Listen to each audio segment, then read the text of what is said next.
28 jours plus tard, qui est vraiment très très bien et qui utilise la caméra DV de l'époque pour être à fond dans le Londres ravagé par une rage incroyable sur l'abandon d'une société, le fait que l'ultra concentration de population, à la moindre chose qui tourne mal, ça dégringole quoi. Et ce qui reste, ça devient des gros tarés, soldats, incel boys club qui veulent violer des meufs. Un vrai kiff de mise en scène. L'univers, ce que j'adore, c'est qu'il y a juste les Royaumes-Unis qui ont pris le virus. Le monde tourne encore, donc il y a vraiment ce côté abandon d'un peuple qu'on pourrait rapprocher par l'abandon de l'Occident pour les pays du Sud après colonisation, sauf que là c'est transposé avec une maladie ultra virale qui fait que oui, c'est un pays occidental, mais là bon c'est foutu, on t'abandonne quoi. Et que l'armée est motrice de ça. Et donc 28 semaines plus tard, encore plus. Très bien, et je le mets avant Black Christmas, voilà.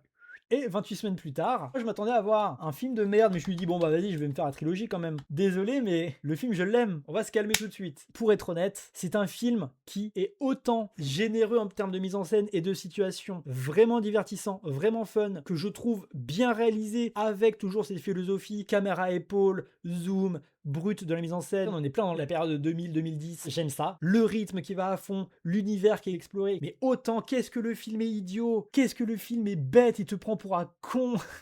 C'est incroyable comment la balance est parfaite entre un super divertissement bien fait et un film qui te se fout de ta gueule. Ma conception du cinéma, c'est que je suis pas un JDG mental en mode la cohérence. Si un truc ne fait pas de sens puis que ça fait un bel objet de cinéma, que ça te raconte quelque chose, ça me va. Je suis pas du tout quelqu'un qui va rester là-dessus. Et la preuve, 28 semaines plus tard, je l'aime bien. Mais là, il y a des limites parce que les facilités d'écriture pour que tout se barre en couille, c'est ridicule. C'est un perso qui a un pass magique pour accéder partout. Comment les soldats gèrent la crise, c'est ridicule. Mais par contre, ça te met des situations où des mouvements de panique avec des soldats qui vont tirer dans la foule parce qu'ils ne peuvent plus contrôler la chose. C'est un gosse qui va se cacher dans les canalisations pendant que tout le monde se barre partout avec des scènes de son, de lumière et de cache-cache dans le secteur. Vraiment fort. Faut pas déconner, je vais le mettre dans pas mal. En dessous, Freddy 5. Mais voilà, je trouve vraiment le film vraiment pas mal du tout. 28 ans plus tard, un des très très bons films de l'année, d'expérimentateur, de fou qui ne ressemble à aucun autre. Et en termes de mise en scène, le film se la donne. En termes de montage, le film se la donne. T'as des moments de beauté numérique où l'image bave. Et la préparation de ce gosse à sa première sortie en mise en parallèle avec un montage sur l'industrialisation, le nazisme, etc., sur plein de trucs qui ont amené l'humanité sa perte, un peu des montages de conspirationnistes, mais pour un nouvel ordre de la nature. Et c'est ça mêlé avec une énergie folle en termes de composition de cadre, de vie dans le plan, et c'est aussi son voyage, et c'est un peu un rite initiatique sur sa mère malade et sur un deuil d'un ancien monde, le deuil de sa mère, le deuil de l'innocence, et avec les parallèles politiques sur l'abandon d'un peuple qui a déjà dans 28 jours plus tard. Et en plus, c'est le début d'une nouvelle trilogie qui fait un peu une nouvelle licence à travers une licence connue. Donc c'est vraiment quelque chose qui est vraiment fort que je place dans... Je vais mettre dans excellent, je pense.